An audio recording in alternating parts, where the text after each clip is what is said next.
subway dito sa Pilipinas. Yung subway, yung tren na dumadaan sa ilalim ng lupa.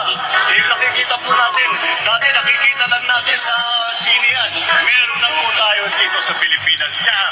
Subway, ano yan, yung tren na dumadaan sa ilalim ng lupa. Alam mo, masasabi ko dyan sa nag-isip ng project na yan, bobo! Napaka-bobo niya, pero may hindi pa nga nalulutas yung problema sa baha eh. Paano pag umulan ng malakas? O ano mangyayari sa mga tren sa ilalim? Di lumubog. Akala siguro na, ibig sabihin ng sa subway, submarine.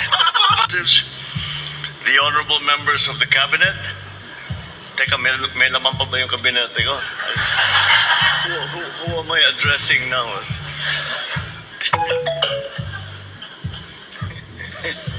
We are in flux.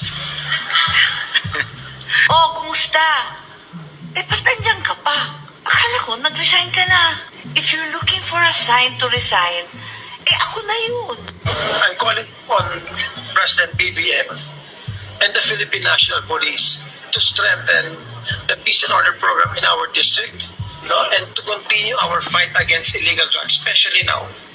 Yan ang hiningi ko sa Presidente at saka sa PNP.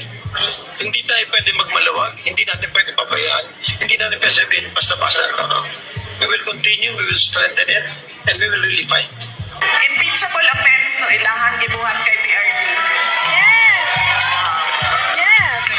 That is a betrayal of public trust. Classic. Dili ni mo pwede kuhaon ang isa ka Pilipino dinhi sa sulod sa ato ang nasod. Unya dadon nimo isakay nimo og airplane, dadon nimo sa laing nasod ug ihatag nimo sa dayuhan niya. Mingon ka ikulong na siya. Dili na siya pwede. Ang tawag ana sa international law, extraordinary rendition. It's a crime.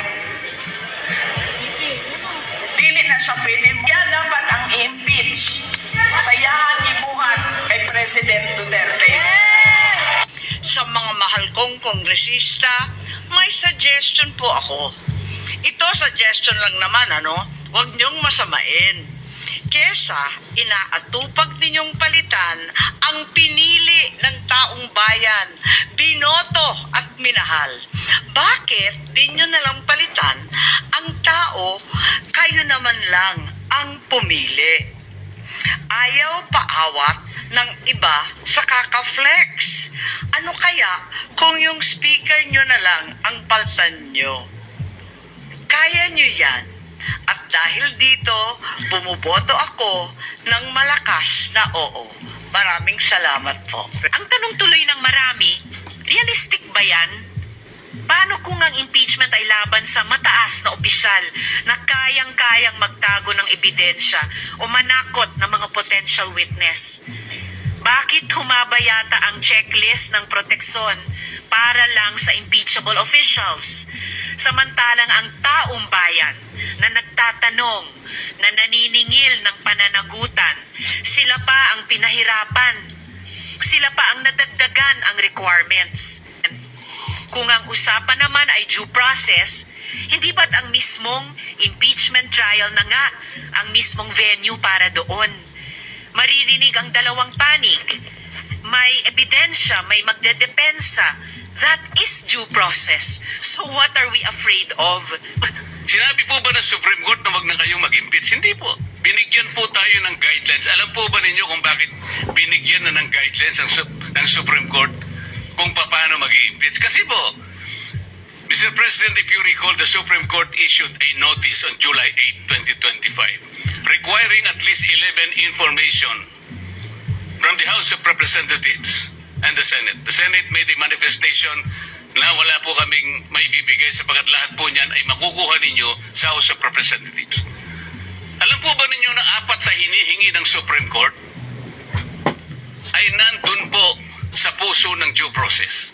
Ano po yung hinihingi? Sinabi lamang po ng Supreme Court, pwede bang ibigay nyo sa amin kung lahat ng miyembro ng House of Representatives ay binigyan ninyo ng kopya at kailan? Pwede bang ibigay nyo sa amin ang timing kung kailan nyo ibinigay at binigyan, kung paano nyo sila binigyan ng pagkakataong mabasa yung impeachment complaint? Pwede nyo bang ibigay sa amin kung every article article of impeachment ay nakalagay doon ang mga dokumento na nagpapatibay ng artikulo. Pwede nyo bang ibigay sa amin kung nagkaroon sila ng pagkakataon talaga na mabasa yung impeachment complaint? Alam po ba ninyo kung anong sagot ng Solicitor General in behalf of the House of Representatives? Ito po yung sagot nila. It is the position of the House that these matters pertain to its internal proceedings, which have always been regarded as beyond the jurisdiction and scrutiny of this honorable court. Sa Tagalog po, wala po kayong pakialam dito sa amin. Yung inihingi po ninyo, kami lang po yun. Para tinatanong lang naman po binigyan nyo ba ng pagkakataon sila na mabasa? Bakit? Mahirap po ba sagutin yun? At hindi ba tama naman yung sinabi ng Supreme Court? Dapat may impeachment pero hindi dapat gamitin ito ng magkalaban lang sa politika. Ayaw natin maging presidente si Vice President Sara, talunin nyo na lang sa 2028. Ngayon, kung talagang may ginawa siyang masama, edi impeach pero sa tamang paraan. I apologize if I'm emotional on this issue, but hindi tayo makawala Ang daming mas importanteng issue, pero nakapako tayo sa issue na to. Thank you, dear colleagues, and thank you to Filipino people for the opportunity to share my thoughts on this. So I vote for the motion of Senator Marcoleta. Ang tanong ko po ay simple. Noong mga panahong yun, nasaan po lahat na nagre-reklamo ngayon at nagko-question sa desisyon ng Korte Suprema? Yung mga maestradong nagko-question ngayon na retirado na, bumoto sila pabor doon. Subalit ngayon, tila nag-iba ang posisyon. Ano nga ba ang pinagkaiba kung meron man? Klaro ang pinagkaiba. Iba ang pangalan ng nasasakdal. Are you truly for accountability or simply anti-Duterte? Do you truly respect and want to preserve the Constitution or you simply hate the Vice President? Are you serving the nation's interest or protecting and pursuing your own personal ambitions or agenda? Are you fighting for truth or are you simply after revenge? Do you really want a trial or do you just want a conviction? Do you really believe that we are wrong? Or do you simply think and feel entitled and believe that you are always right? So, may kasabihan po tayo, ang tumatakbo ng matulin, kung matinik ay malalim.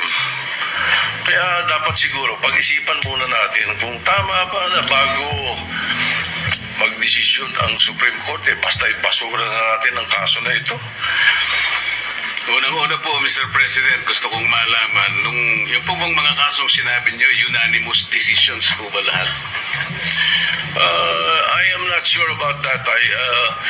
But one thing I can say is that if there is a mistake,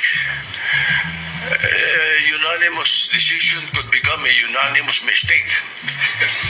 Wala pa po nangyari gano'n, Mr. President. At saka po tayo, pag nananakbo, ako po ay nakasapatos at saka sa kalsada kaya hindi po ako matitinik. Kayo po nagsimula ng mali. Hindi naman po sinasabi ng Korte Suprema na kailanman ay huwag kayong mag-impeach, huwag na kayong mag-file. Ayusin nyo lang po Yun lamang po ang gustong mangyari dito. Ayusin nyo. You want to impeach the Vice President, do it in the right way. Hindi naman po tinignan ng merito Ang sinasabi yung proseso, hindi po nyo sinunod Sinasabi na nga, walang impeachment complaint bukod sa isa. Laban sa isang opisyal sa loob ng isang Akalain mo namang 4 po kagad ang ipinay. Pagkatapos yung 4